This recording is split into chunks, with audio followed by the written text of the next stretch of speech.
RSTP News, na sua rádio de São Tomé e Príncipe.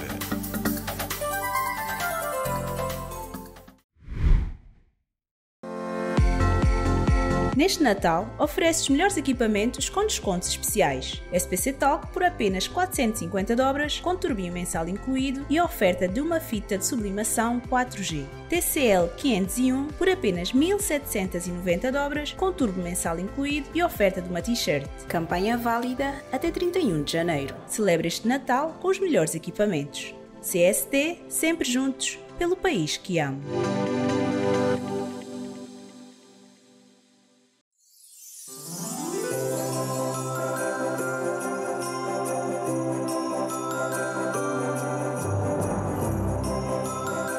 Derreta corações neste Natal com chocolates irresistíveis. Em nossa cartela temos árvore de Natal, pai de Natal, bombons e o melhor para a sua mesa, o Bush de Natal Gourmet. Descubra presentes que são verdadeiros deleites e proporcionam uma explosão de sabores nessa temporada festiva.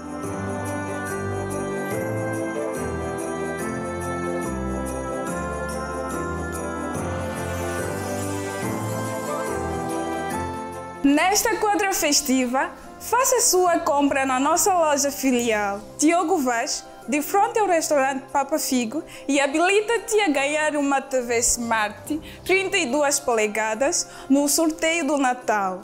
Não perca esta oportunidade e visite-nos ainda hoje. Estamos abertos na loja filial de segunda a sábado, das 8 às 20 horas.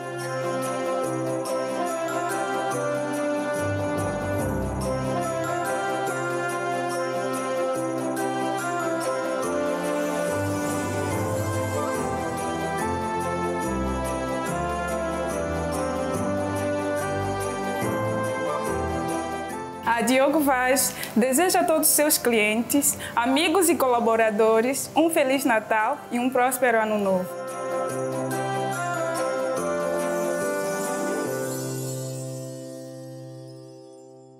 O nosso primeiro tema, Primeiro-Ministro aponta muitas falhas na obra de requalificação da Marginal. O primeiro-ministro são-tomense afirmou-se preocupado com a obra de requalificação da Marginal na capital, após detectar muitas falhas que obrigarão a ajustamentos e financiamentos adicionais ainda não garantidos, enquanto a empresa executora admite suspender os trabalhos. Começamos primeiramente com o Liberato, por ser arquiteto. Então, a primeira questão que nós trazemos enquanto arquiteto, que é o Liberato Muniz, quais são os desafios técnicos e urbanísticos de requalificar uma via como a Marginal 12 de Julho, preservando a funcionalidade, a sustentabilidade e o impacto visual, especialmente em um contexto de limitações financeiras e planeamento inicial deficiente? Bom, Ronaldo, uma obra como esta requer particularmente que os técnicos especialistas, tanto arquitetos como engenheiros, como ambientalistas e por aí fora, e não só, possam executar com rigor o seu trabalho. E esse trabalho parte de quê? Parte de um levantamento exaustivo em relação a tudo quanto existe e depois uma análise detalhada daquilo que existe, de modo que se possa projetar aquilo que se pretende com o mínimo de erros possíveis. Ou seja, toda a gente sabe que num projeto muitas vezes surgem coisas para serem corrigidas, muitas vezes são os ditos trabalhos a mais, mas mesmo esses trabalhos a mais são sempre considerados em percentagem aquilo que é possível ser considerado como normal nesses trabalhos. E claro está, como é o caso da nossa cidade, claro está que esse trabalho tinha que ser rigorosamente feito antes de qualquer adjudicação.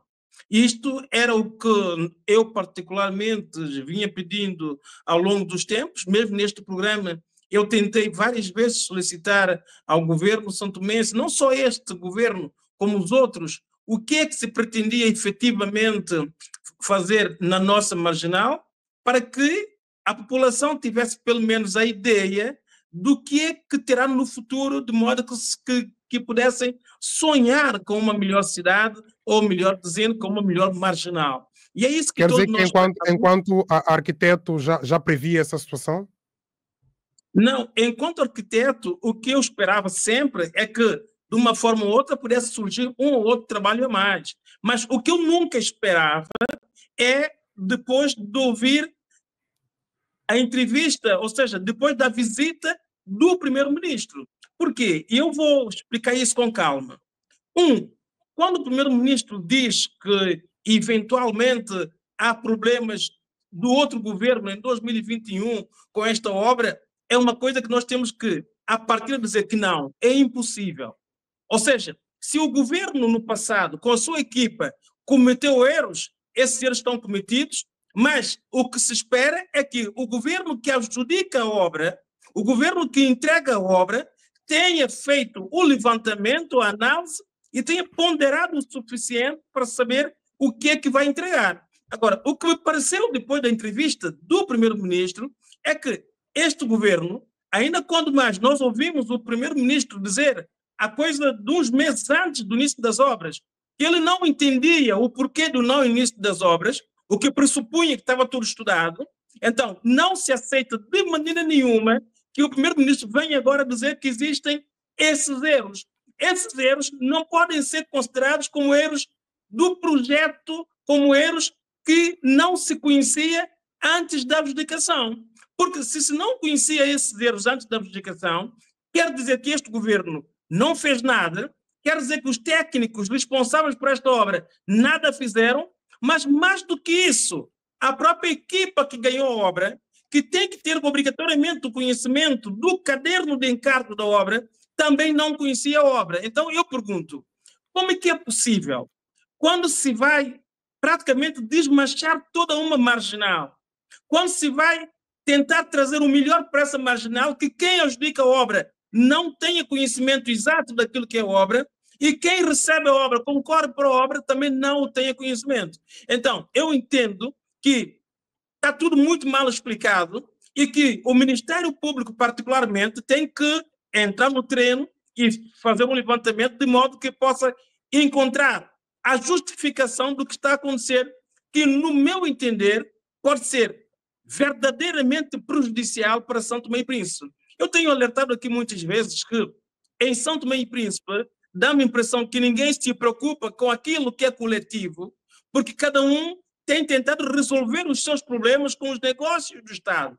E, neste momento, o que me parece é que talvez estivessem mais preocupados com os negócios dentro deste projeto, com a verdadeira realização do projeto para o bem de São Tomé e Príncipe. Então, no meu entender, eu deixo aqui o seguinte alerta. A justificação do governo não faz sentido nenhum. E também a justificação da pessoa, da empresa que ganhou a obra, não faz sentido nenhum. Porque não é admissível que 3 meses depois da adjudicação da obra, quando nós vemos a obra que tem sido feita, quando nós vemos que os topógrafos passaram os pontos, o que quer dizer que tinham todo o conhecimento dos níveis da obra que têm. Então, não é de maneira nenhuma admissível que isso aconteça. Mas o pior ainda, Ronaldo, o pior ainda é que, tendo em São Tomé e Príncipe um ministro das Obras Públicas, tendo o ministro das Obras Públicas uma equipa que, a partida, tinha que ser uma equipa competente para acompanhar e avaliar a obra, tem que ser o primeiro-ministro, depois de visitar a obra, a vir dizer tudo quanto disse, como que apresentando um descalabro desta obra. O que quer dizer que muita coisa está escondida nesta obra e muita coisa tem que ser verdadeiramente esclarecida. Até porque não se entende como é que uma empresa que ganha uma obra, não conhecendo bem a obra, faça uma demolição de uma ponta a outra, cria tantas frentes da obra e, no fundo, não resolve nada. Eu pergunto, afinal, o que é que se passa? Mas há um ponto ainda muito mais importante que eu não entendi até hoje. Eu entendo, sim, que muitas das árvores que nós temos nessa cidade tenham que ser abatidas. Mas essas árvores, para serem abatidas, têm que ser classificadas. E eu entendo que há árvores em Santo Tomé e Príncipe, nessa marginal, que valem muito dinheiro, que deviam estar classificadas há muito tempo. E eu não entendo a forma como devastaram totalmente todas as árvores, desde a zona do Liceu até o PM. Isto, para mim, é inqualificável, é intolerável, dói a alma e, pior ainda, é que nós não sabemos sequer o que é que se prevê para esta zona e, neste momento, temos um governo a dizer-nos que esta obra tem muitos erros e é capaz de ser suspensa. Eu pergunto aos santomenses que vivem em São Tomé e Príncipe, nos últimos 3 meses dessa obra, viram efetivamente trabalhadores em quantidade suficiente a trabalhar nessa obra, nas frentes que abriram? Eu julgo que não. Então, eu entendo que o Ministério Público tem que obrigatoriamente intervir nesta obra de forma a esclarecer, porque senão nós poderemos ter, para além de um prejuízo brutal e aumento da dívida externa de São Tomé e Príncipe, poderemos ter uma marginal pior do que aquela que estava inicialmente. Porque se essas obras pararem, com o tempo de chuva que se aproxima, com os problemas que nós temos de circulação nesta cidade, poderá ser um caos total, sem um dia para resolver. Então, mais do que dizer, é preciso apresentar soluções e dizer efetivamente o que é que se passa em São Tomé e Príncipe. Até porque, Jonaldo, eu não entendi até hoje como é que este governo e este primeiro-ministro, que criticou severamente a empresa ACA, dizendo que era uma empresa que estava entregue a gente do MLSTP, do PCD e por aí fora, que era da nova maioria, depois de substituírem o diretor, ou seja, a diretora, essa empresa passa a ser uma empresa preferida deste próprio governo, em detrimento, segundo consta, de outras empresas que já tinham praticamente tudo acertado para avançar as obras. Eu entendo que o que está a acontecer agora, neste momento, é algo que só pode acontecer num país como São Tomé e Príncipe, onde cada vez mais me parece que as instituições não funcionam porque parecem estar capturadas, porque parecem ter medo do poder central. Isto, para mim, é preocupante. Mas, como é São Tomé e Príncipe, como isso pertence-nos a todos, eu acho que é nossa obrigação pressionar o melhor possível, o máximo possível, para que isso possa ser esclarecido e termos em conta que a justificação dada pelo primeiro-ministro e a justificação dada pelo diretor da empresa ACA não faz nenhum sentido 3 meses depois da obra ter sido adjudicada e depois de terem feito as demolições e tudo quanto fizeram nessa marginal. Obrigado, Liberato Muniz.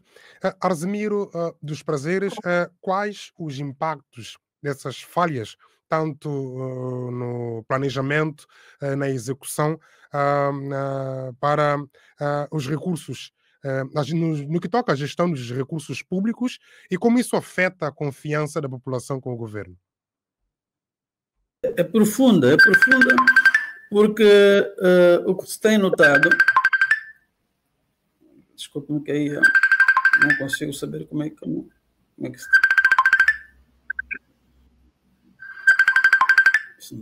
Ok, já está. Desculpem por essa pequena interrupção.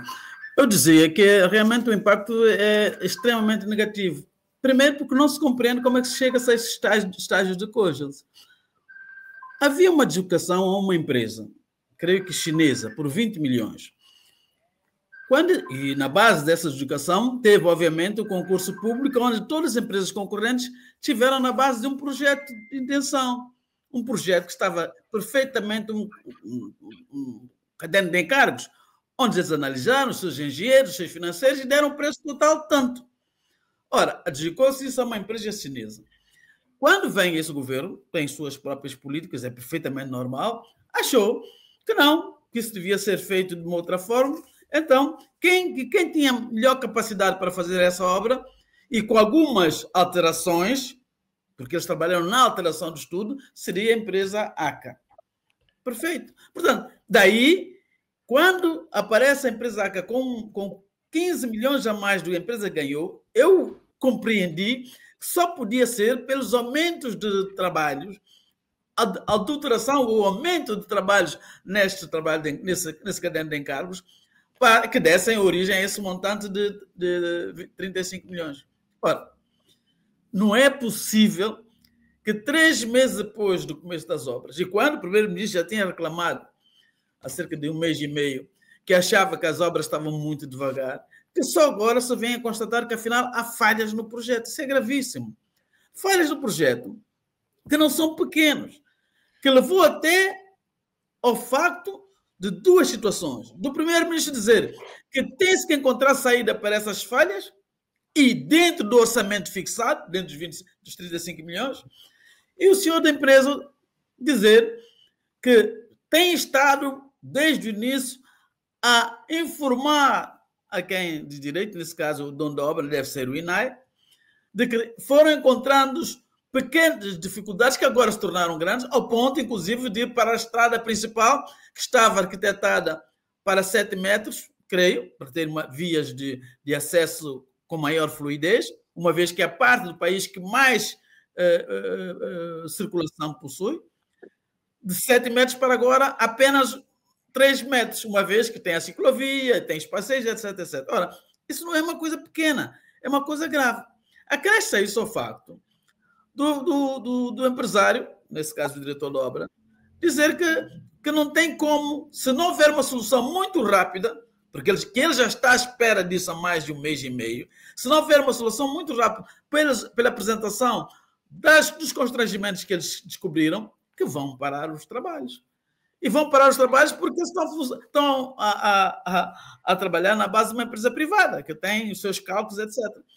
Arzemiro, se for suspensa a obra, em que estado ficará a marginal? Não entendo, não percebi bem. Se for suspensa realmente, se as obras forem suspensas. Já é um caos. É que atualmente, Ronaldo, é um caos. Quem passar pela marginal é um problema. Pelo menos eu estava até convencido de que quando fizeram demarcação para que apenas se utilizasse uma via do lado esquerdo, pensei que ia-se fazer, pelo menos na berma do lado esquerdo, se fizesse algum arranjo, um tapa-buracos, para que pudesse haver passagem de ida e vinda sem qualquer problemas. Mas não. Quem está a descer do hospital para a cidade tem um problema gravíssimo. Todo esse lado é só buracos. Então tu tens que vir numa situação bastante cuidadosa para não provocar ali acidentes. Os transeuntes agora têm que passar do outro lado da praia, do passeio, para poderem não serem barroados pelas pedras no caminho quando as viaturas passam. Portanto, é um caos completo.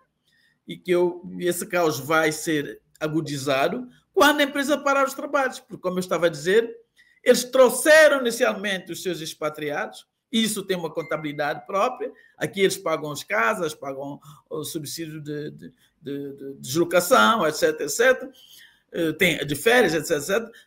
Não é a mesma coisa que estivessem nas suas casas. Estão aqui, não estão a ter rendimento nenhum, porque não conseguem começar a trabalhar, porque existem esses constrangimentos que impedem que eles comecem realmente a trabalhar. Então, o que é que eles vão fazer? Um contínuo processo de demolições. E o Liberato estava a dizer, e aí tem a resposta do Liberato, é que não era para eles fazerem as demolições todas de uma só vez, era para irem fazer aos poucos, precisamente para diminuir esse tipo de perturbação. Mas como o que tinham que fazer não é possível prever os constrangimentos que foram encontrando, estão ganhando tempo, ocupando tempo, continuando a fazer demolição. Então, tu vais agora para os negócios estrangeiros, tu não tens mais a saída de negócios estrangeiros para lá, chegas nos negócios estrangeiros, tens que voltar. Enfim, é uma confusão que, se realmente se parar a obra, esperemos que seja primeiro, que não haja paralisação, se houver, que seja no menor curto de espaço possível e que, neste caso, o ENAI aproveite para fazer algum trabalho, ainda que residual, para que naquela faixa que se destinou a circulação das viaturas enquanto se está trabalhando do outro lado seja um pouco melhorada para que essa circulação se faça com alguma segurança. Senhor Zibiro, e quais são as medidas ideais para se tomar de modo a melhorar a comunicação e a coordenação entre o governo e a empresa executora e seus técnicos, de modo a evitar essa futura suspensão e assegurar a conclusão dentro do prazo? Olha, se queres que te diga, eu não achei nada sincero a atitude do primeiro-ministro quando fez a visita. Para mim, eu estava claro, no âmbito da cadeia de comando e de informação, e tendo esse projeto, sendo esse projeto muito importante como bandeira eleitoral do ADI, o primeiro-ministro acredita que está sempre informado. A cadeia de informação é o INAI, ministro, primeiro-ministro. Ora, se o diretor da obra da empresa diz que já está à espera mais de 1 mês e meio que se resolvam as situações que eles apresentaram, obviamente que essa gente não pode ter escondido essas informações. O INAI, a quem esse diretor dessa empresa comunicou, deve ter reportado ao ministro tutela, e o ministro tutela deve ter reportado ao primeiro-ministro, a nível do Conselho de Ministros, ou no despacho que fizesse com o titular da pasta. Portanto, não estou a ver como é que o primeiro-ministro não sabia da situação. Provavelmente, ele podia não ter se apercebido do tamanho do problema. E quando foi ver as obras ali, confrontou com, talvez tenha sido a primeira vez que ele tenha se confrontado com o diretor da empresa, que estão a fazer da ACA, e ele deve ter dito as coisas claras. Olha, isto é a situação, é aqui, essa estrada não dá, vai ser apenas uma estrada de 3 metros, que isso não é possível, há cabos aí que não estavam no projeto, que vai ter-se que meter, porque, sei lá, a internet nós não vamos ficar só no 4G, aquilo vai passar para 6G, tem que passar a internet aí, tem que passar não sei o quê. E eram coisas que provavelmente não estavam previstas nisto, e que agora tem que se fazer de qualquer maneira. Mas o que mais me assaltou foi o facto do primeiro-ministro dizer, olha, façam o que quiserem, mas sem aumentar o orçamento que foi estipulado e com que a empresa ganhou. Eu duvido muito que isso aconteça. Todas as empresas, quando acontecem esses pequenos problemas que têm que agregar mais trabalho ao caderno de encargos, eles sempre vão pedir mais alguma coisa para o orçamento. E é aí que reside, provavelmente, o caos que poderá se prolongar e que o tempo de término dessa obra, segundo as próprias palavras do diretor da ACA, pode se estender por muito mais tempo daquela que estava prevista. Obrigado, Argemiro dos Prazeres. Liberato Muniz, a questão é que medidas pode-se tomar mediante a situação de modo a melhorar a comunicação entre o governo e a empresa executora e seus técnicos, de modo que se evite essa possível suspensão e também de modo a dar resposta e cumprir de acordo ao prazo como combinado. Ronaldo e os nossos internautas e as pessoas que nos estão a ouvir, vamos por partes. Eu julgo mesmo que o que há neste momento é uma tentativa de enganar os santomenses e não querer de forma frontal dizer o que se passa. Eu acho que há muito mais do que aquilo que se disse nessa visita do primeiro-ministro a esta obra, tanto da parte do primeiro-ministro como da parte da empresa responsável pela obra. Isso porque uma obra como esta, os objetivos têm que estar totalmente definidos no caderno de encargos. Então, vir dizer que, por exemplo, já não dá para 6 metros e agora 6 metros não é suficiente para ir fora, não pode ser de maneira nenhuma justificação, porque a empresa, quando concorre para a obra, tem o caderno de encargo e já tem que saber obrigatoriamente à partida que a estrada que ele pretende, que a via que ele pretende, o que é que está incluído. E isto é uma coisa totalmente diferente de haver amanhã ou depois trabalhos a mais. Trabalhos a mais são pressuposto de coisas que se encontra por imprevistos que eventualmente não estão previstos. E nestes casos, quer seja nesta obra marginal ou em obra nas nossas casas, é normal que estes trabalhos existam a mais. E o que é que tem que acontecer? Tem que haver um registro destes problemas E cabe ao dono da obra, tanto da obra pública como nas nossas casas, querermos fazer ou não. Eu posso optar por só ter 3 tomadas, ao invés de ter 5 tomadas em todos os quartos. Não, eu é que vou decidir nesse aspecto. Mas a base da obra, aquilo que eu pretendo, tem que estar definido no caderno de encargos. Então, esta empresa, tendo iniciado a obra agora, ainda nem sequer chegou a 20% da obra, não pode vir-me dizer que vai suspender a obra porque está totalmente surpresa por tudo quanto aconteceu. Por quê? Porque quando eu concorro para uma obra, eu faço primeiramente um levantamento para fazer o caderno de encargos. Mas a empresa que vai concorrer para a obra também tem a obrigação de tentar saber exatamente para aquilo que está a concorrer.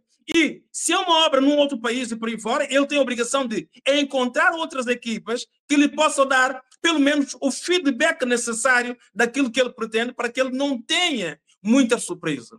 Eu, particularmente, falei com muita gente deste governo e de outros governos, porque essa obra vem já praticamente de 4 governos, em relação aos negativos, a linha da água, a eletricidade, os telefones e por aí fora. O que eu recebi como informação já nestas alturas é que isso tudo estava previsto. Agora, se estava previsto, então quer dizer que a base mínima para a resolução do problema eu já o tenho. Então, vai depender do governo querer ou não incluir mais coisas ou não nessas passagens. Agora, vir dizer-me que as cotas, por exemplo, já não batem uma coisa com outra, eu digo, como é que é possível eu ter equipas, por exemplo, de topógrafos no terreno a trabalharem para todo o levantamento e ter equipa também do topógrafo de quem ganhou a obra a vir verificar tudo e só 3 meses depois vir dizer-me que nada bate certo e a obra pode ser simplesmente suspensa. Então, o que não faz de todo sentido. Então, o que tem que acontecer neste momento, para mim é simples. O governo e a empresa que está a executar a obra tem que nos dizer exatamente qual é o projeto previsto, que quase nós todos os santomenses desconhecemos. Eu tenho estado a apelar, desde o início dessa obra, que havia necessidade obrigatória de haver uma placa publicitária a dizer-nos, por exemplo, o que nós vamos ter no final.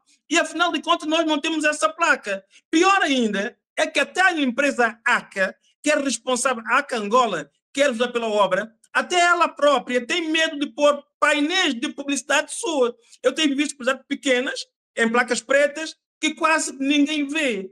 Então, o que eu entendo neste momento é que tudo quanto o governo disse, através do primeiro-ministro, e tudo quanto o dono da obra, ou seja, o diretor da obra disse, não faz sentido nenhum para uma obra dessa. Pode enganar, são as pessoas que não conhecem, não estão na construção civil, não conhecem isso. Mas para as pessoas que estão na obra não faz sentido. Mesmo que houvesse trabalhos a mais, é a obrigação desta empresa continuar a executar aquilo que está previsto na obra.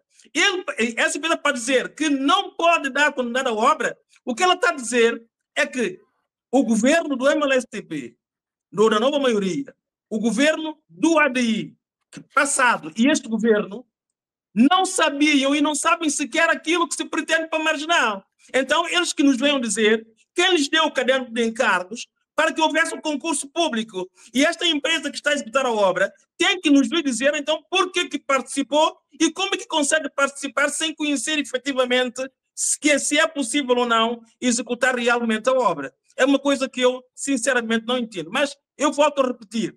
Aquilo que o Asmiro Prazeres disse que, eventualmente, foram demolindo à espera de resposta, não faz sentido nenhum. Porque estamos a tratar de uma cidade. Estamos a tratar de uma obra que mexe diretamente com toda a população, com o centro, com a capital de uma cidade.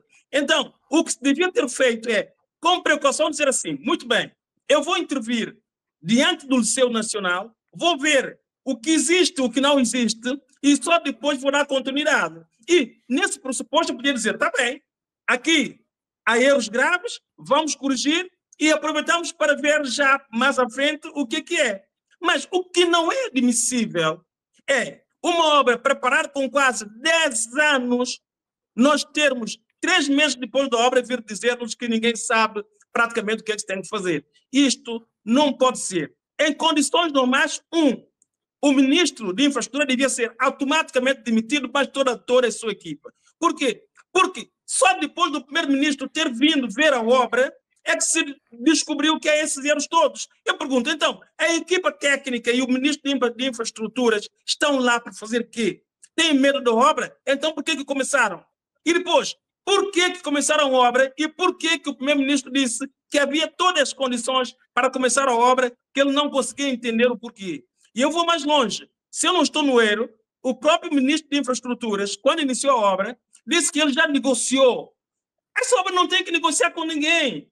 A empresa ganhou a obra, há uma empresa de fiscalização, é adjudicada, é determinado os parâmetros do pagamento e parâmetros de execução da obra e ponto final. E a fiscalização tem que funcionar. E é isso que eu julgo que não entendo, porque até a própria fiscalização do Estado santomense e da equipa estrangeira devia ter apresentado um relatório exaustivo daquilo que vinha acontecendo na obra e não esperar pela presença do primeiro-ministro que, no próprio local da obra, sem ver os justificativos, sem os documentos, diz aquilo que diz, dando-me leve, numa coisa verdadeiramente grave para São Tomé e Príncipe. É assustador aquilo que eu ouvi. Eu não posso acreditar que nós estejamos com pessoas sérias numa obra de tão grande importância na cidade de São Tomé e Príncipe.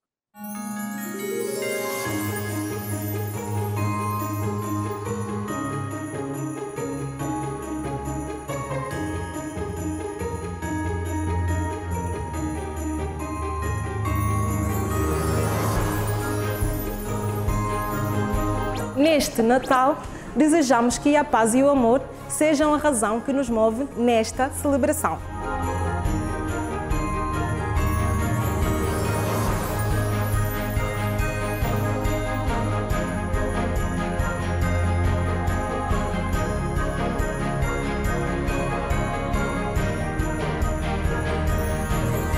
Celebrem a vida, brindem as conquistas e cubram-se de esperanças.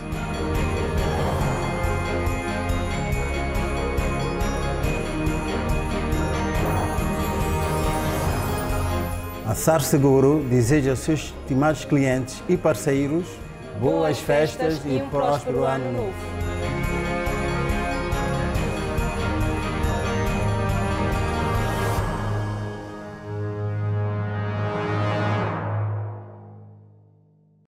RSTP News, na sua rádio de São Tomé e Príncipe.